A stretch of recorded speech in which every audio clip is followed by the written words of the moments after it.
Kos dhenve, I përgatitur në shtëpi, në një mënyrë unike. Përgatitja thjesht bëhet I mirë, I trash si djallë. Besoj se kam ju pëlqy kur ta shihni video në vazhdim. Filloj me përgatitjen e kosit të dhenve. Fillimisht duhet bëhet vllimi I qumshtit.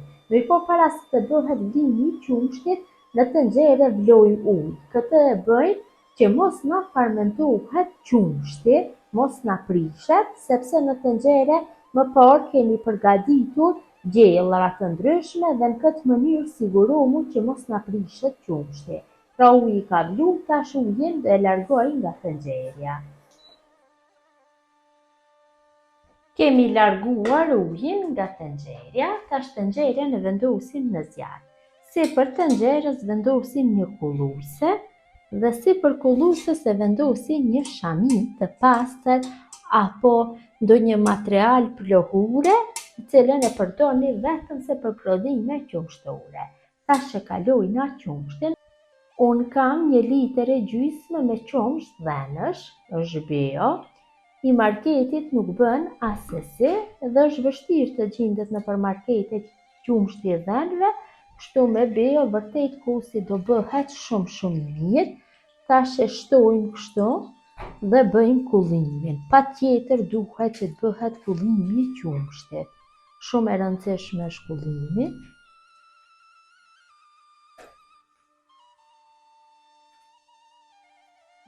Jam mundu që ta bëj kullimin mirë, vëreni dhe vetë copsa, jo të përshtatshme që të hidhen në tenxhere, e largojmë kështu shamin dhe kulluesen. Dhe I zjarrin dhe në temperaturë mesatare e zim qumshtin derisa të vlojë. Qumshti ka fillu që të vlojë, tash e largojna nga zjarri dhe e lojmi që të ftohet deri në atë masë që mund ta durojnë gishtat e dorës. Qumshti është ftohur deri në atë masë që mund ta durojnë gishtat e dorës.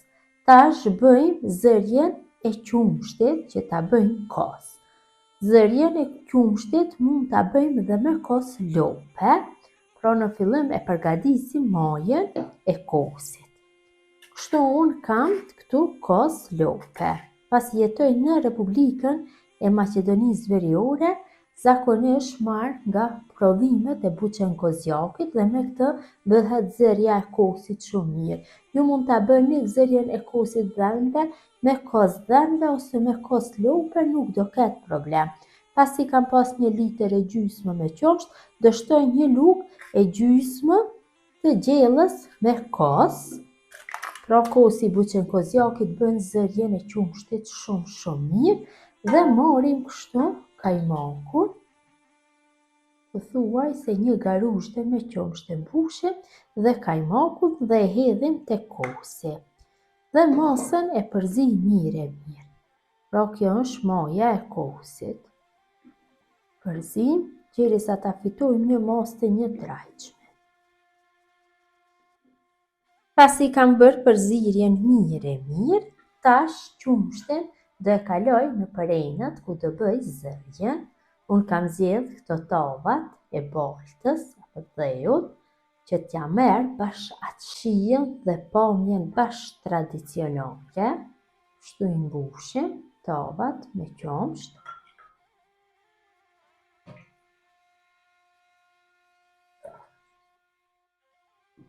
Që vëreni përgatitja shumë me thjesht dhe në fund fitoni një kos shumë të mirë.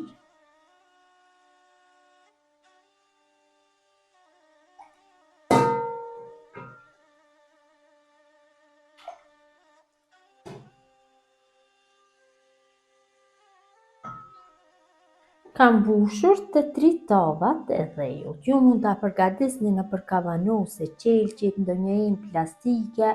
Mund që ta përgatitni dhe direkt në tenxhere, mirëpo unë pata dëshirë që ta merr pamjen bash tradicionale.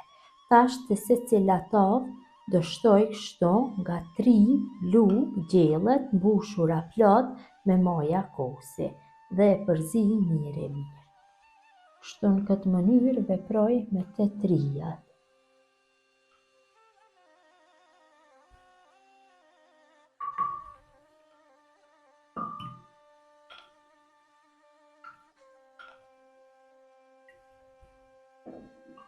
Tash si për secilës vendosi kështu nga një pecetë një përdorimshe.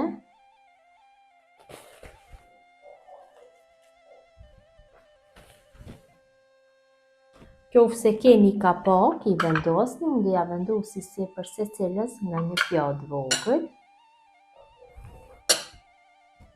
Dhe tavat i kam vendosur tek tepsinja, harrova që të cek që ta keni më lehtë që t'i vendosni në furrë, mund që dhe mos t'i vendosni, dhe tash kosin apo qumshtin kështu në për tavat dhe ju e fusim në furrë të nxehtë 40 gradë për 60 minuta. Pas 60 minutave e fikim furrën dhe nuk e hapim derën e furrës për 8 orë. Kosin e kam larguar nga furra, t'ja largoj kështu, pecetat dhe pjatën sipër dhe ta shihni se si ka dalë. Ka dalë tamam si gjallë, nuk largohet nga ena, të shohim dhe tjera.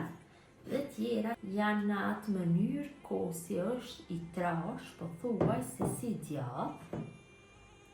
Pra me kosin e dhenve nuk ka asnjë kos tjetër.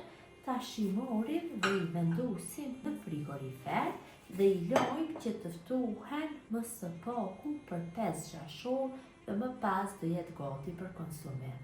Kosin e kam larguar nga frigoriferi, ka dalë shumë mirë, si që vëreni nuk largohet fare nga ena. Është bërë i trash si gjallë. Mund të prehet dhe me thikë, ja shihni. Tamam, një kos tradicional i dhenve, si prehet me thikë. Ta provojmë dhe ta shihni se si ka dalë.